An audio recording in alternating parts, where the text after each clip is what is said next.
ঠিক করে বল, নাহলে কিন্তু পুলিশ ডাকবো।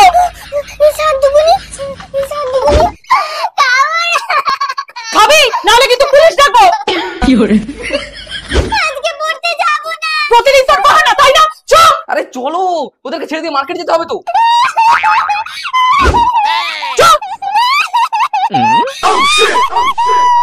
আরে দিদি, বাচ্চাটাকে এভাবে কাঁদাচ্ছেন কেন? আরে স্যার,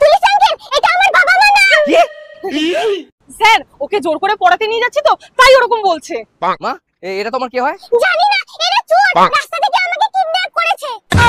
এই এই, আপনারা আইডি দেখান। স্যার, আইডি নিয়ে তো বেরোয়নি স্যার। সত্যি কথা বলে দে মা, তাহলে তোকে চকলেট দেবো। আর মারবে? এবার মেরে দেখাও দেখি। না না, আর মারবো না, আর আজকে তোকে পড়তেও যেতে হবে না। হ্যাঁ, এটাই আমার মা বাবা। চল।